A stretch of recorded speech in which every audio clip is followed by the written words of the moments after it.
Oi, oitava no ar, tudo bem com vocês? Bora mais um gênero? Então vamos estudar agora gênero peça teatral. Isso, são os textos teatrais. A gente vai às vezes num espetáculo ou vê pela TV e a gente vê como eles preparam essas cenas, né? Não existe um improviso, existe uma preparação, óbvio, e para se preparar precisa de um roteiro.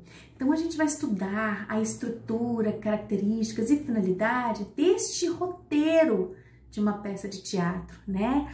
Como isso tudo se dá na cena, que exige uma preparação.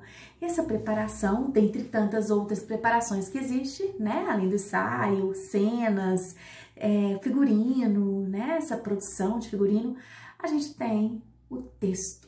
Então, como ele é escrito? Ele não é como a gente tem costume de ler, crônica, conto, fábula, não é um texto inteiro, narrativo do princípio ao fim.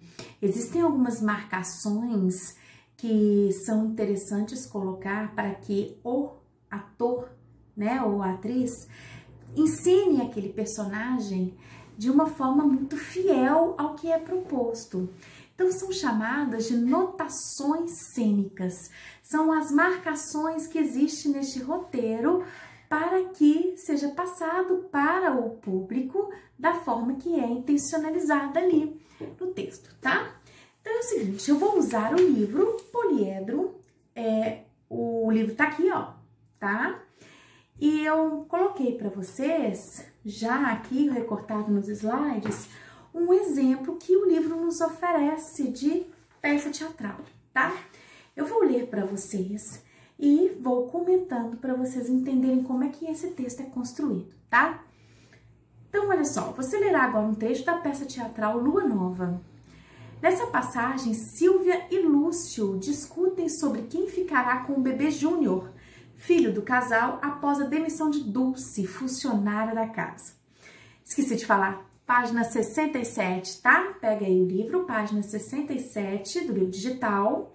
Quem tiver o livro físico também, mesma coisa, para seguir comigo. Ou segue aqui no slide, tá bom? Então, olha só. O texto que eu vou apresentar para vocês, como tá aí no livro que vocês estão acompanhando, é o texto introdutório. Essa parte introdutória é para explicar como vai começar essa cena. Então, olha só. Sala de jantar de sobrado de classe média ascendente. Em primeiro plano, ou seja, já de cara, é o que as pessoas vão ver primeiro, Silvia e Lúcio, um casal entre 30 e 35 anos, sentados à mesa, estão esperando um café. Leem o jornal, cada um concentrado em sua página. Até aqui, na terceira linha, eu lendo, vocês já construíram uma imagem na cabeça. É essa imagem que é a intenção de demonstrar para o público na hora da cena, tá? Notaram que existe muita descrição exatamente para fidelizar na hora da cena com clareza o que o roteiro propõe?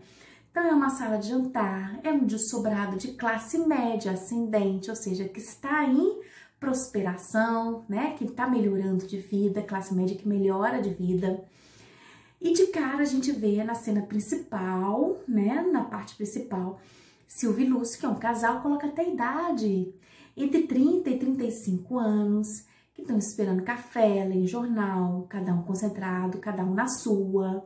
Tá vendo? A gente já imagina pelas descrições que são apresentadas nessa parte introdutória. Ó, ambos estão arrumados para sair, mas ela ainda está de chinelos, roupa solta, sem cinto. Tá vendo que o figurino tem que prestar atenção como é que vai ser? Ele lê o roteiro, o figurino, e sabe as demandas das vestimentas das pessoas e tem que providenciar isso. Na mesa, xícaras e algumas frutas, apenas. Tá vendo a descrição de como é a mesa? Ela tem que acontecer, né? De acordo com o que tá escrito no roteiro. Em segundo plano, a sala de visitas. Ou seja, não de cara, não é a primeira visão, foco do público, mas dá para ver, que é o segundo plano, a sala de visitas. Lá no fundo à direita tem uma porta de entrada e uma janela bem ampla, com cortinas. Então, tá descrevendo todo o ambiente, explicando o que o público vai ver de cara, que é o casal, o que existe no segundo plano, que é uma sala de visitas, e que tem porta também no fundo, que tem janela, tá? Cortinas. A copa de uma árvore e trepadeiras aparecem pela janela aberta. À esquerda, porta que dá para a cozinha e dependência de serviço. É uma descrição do cenário, né? Um relógio grande na parede, com ponteiros pouco visíveis. Uma escada leva para a parte superior do sobrado. Um carrinho de bebê, um bebê conforte e brinquedos... Conforte, né, gente? Desculpa. E brinquedos espalhados pela sala denunciam a existência de uma criança na casa. Então, ela não aparece, mas pelos objetos pretende-se mostrar que existe a criança. Lendo, Silvia morde uma maçã e começa a rir. Tá vendo? Começa a peça de teatro assim. Tem uma descrição aí, gente, na página do livro de inúmeras linhas. Mas isso acontece no instante só, né? Na hora de abrir a cortina, ver o cenário, isso tá acontecendo. São coisas de segundos para apresentar. Mas para descrever é extenso, porque tem todo um cenário que precisa detalhar e vem nessa parte, tá? Notaram os verbos? Não são no futuro. Tá escrito aqui, ó. Embaixo, começa a rir, morde uma maçã, né? Dá o exemplo aí na última frase. Tá vendo? Ela morde, ela começa, são os verbos jogados no presente para na hora da ação. A descrição do roteiro faz isso, tá? Logo depois dessa apresentação da cena que vai acontecer, aí sim vai mostrar com clareza como será o diálogo entre Silvia e Lúcio. Já sei que é Silvia e Lúcio pelo nome. E sempre aparece, né? Isso não acontece nos textos narrativos em discurso direto, né? Que tem travessão, que tem narrador com 2 pontos. Como aqui no texto teatral não tem narrador, então o que acontece?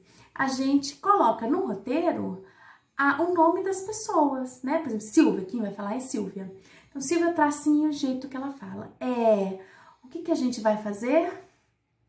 Tá vendo que não é só uma interrogação que tá aí? É uma interrogação com uma reticências para tentar demonstrar a entonação da oralidade. Na hora ali, como vai rolar a fala. Não é uma pergunta simplesmente. E o que a gente vai fazer? Não é assim, né? O que a gente vai fazer? Né? Na verdade, tem uma reticência para prolongar essa pergunta no sentido de dúvida. A reticência dá esse prolongamento, né, no discurso. Então, todas as pontuações são intencionais para demonstrar, claro, onde fio aqui embaixo, eu tô chutando os fios. Para demonstrar como vai acontecer essa cena, tá? Lúcio vem. É um problema mesmo. Reticência, tá vendo? Ele não vai falando embolado a outra frase, dá um tempo, prolonga. Só que eu estou atrasadíssimo, depois você me liga para dizer como é que resolveu por hoje. Silvia, espera aí, Lúcio. Acho que você não entendeu ainda. A saída da Dulce é um problema nosso e não apenas meu. Eu li, agora eu vou ler com essa marcação que tá em negrito, como deveria ser na cena. É assim, ó. Espera aí, Lúcio. Acho que você não entendeu ainda. A saída da Dulce é um problema nosso e não apenas meu. Tá vendo? O nosso tá marcado em negrito para dar um tom maior ao discurso, né? Ela dá uma leve alteração na voz. Então, essa é a intenção. Tem alguns textos teatrais que vêm em caixa alta, mas não é a ideia do grito, né? Caixa alta dá uma ideia de grito. Aqui é só de ênfase, tá? Ai, Lúcio, mas foi você que se pediu a moça, você causou o problema, agora resolva você, ora. A Silvia, você extrapolou todos os limites. Poderia ter sido com você. É como se ela tivesse pedido demissão. É um problema da nossa casa a ser resolvido, portanto, conjuntamente. É claro que eu tô lendo manual de ensinar gesticulação, né? Rosto, a leitura corporal, o movimento corporal é linguagem, né? Então, tudo trabalha junto. Lúcio, só que eu tenho entrevista com os americanos às 10h30, estou atrasado. Aí vem a exclamação para dar essa exclamação aí. Silvia, mas eu também tenho uma entrevista às 10h30. Tá vendo a reticência? Para 10h30. Aí, Lúcio, você não vai querer me comparar agora essa sua entrevista com o meu trabalho, vai? Ao machismo, gente, tá vendo? Comparando os trabalhos como se fosse menos importante da mulher, ó. Lascar nesse homem. Aí eu circulei Silvia, mas vale para todos os nomes, tanto Silvia e Lúcio todas as vezes que aparece. O nome disso na anotação cênica é chamado de turno de fala. Turno é a vez. Quem é a vez de falar? é Silvia. Quem é a vez de falar? Lúcio. Então, esses são os turnos de fala. Cada um é um turno de fala, tá? Quando vê o nome da pessoa. Viram que não tem narrador, né?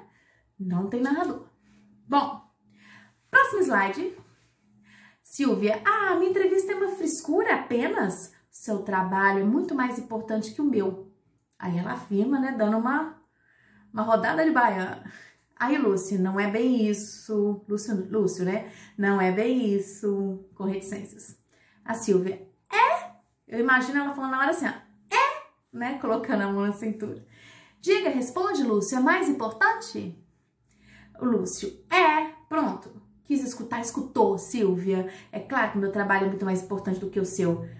Aí a Silvia, por quê? Tá vendo esse ó? É para prolongar a pergunta do porquê, tá? Tem que vir marcado no roteiro, né? Porque não tem ninguém que entrega o roteiro explicando, você vai ter que falar assim, desse jeito lá na hora. Não, é no próprio texto que mostra para o atuante, né, que é o ator ou atriz, como vai encenar naquela hora, como vai incorporar o personagem. Aí o Lúcio, por que prolongamento aí com reticências? Ora, não vamos agora começar uma discussão mesquinha. Eu me nego a ser ridículo.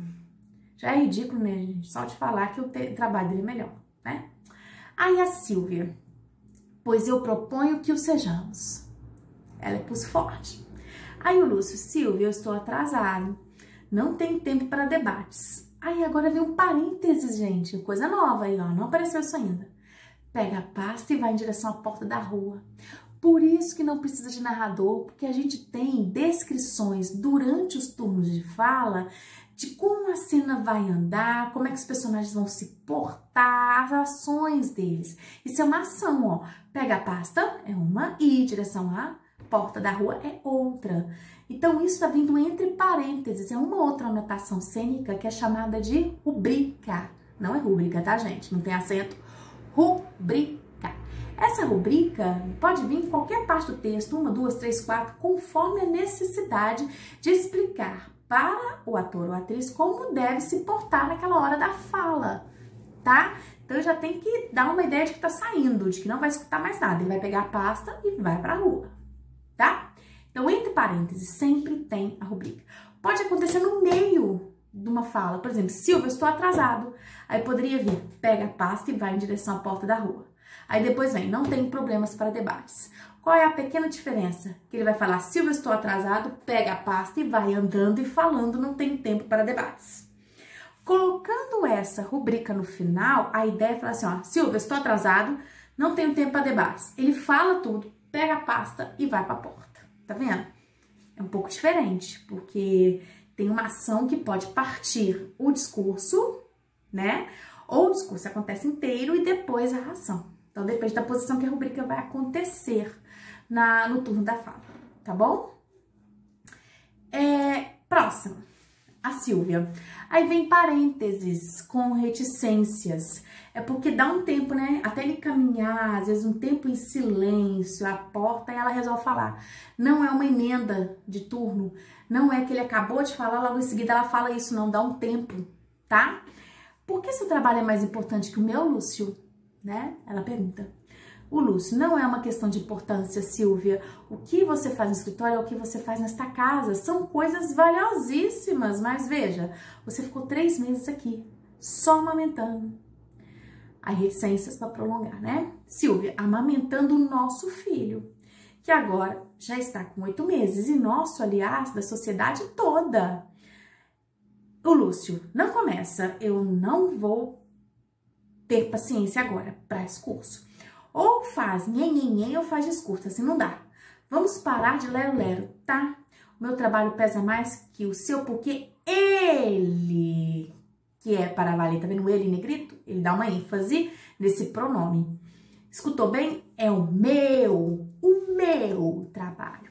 Então, essa ênfase pode acontecer no tom da fala, conjugado com gesto, com expressão corporal, né?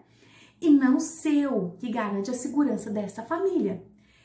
É com o meu salário e não com o seu que você conta para ter.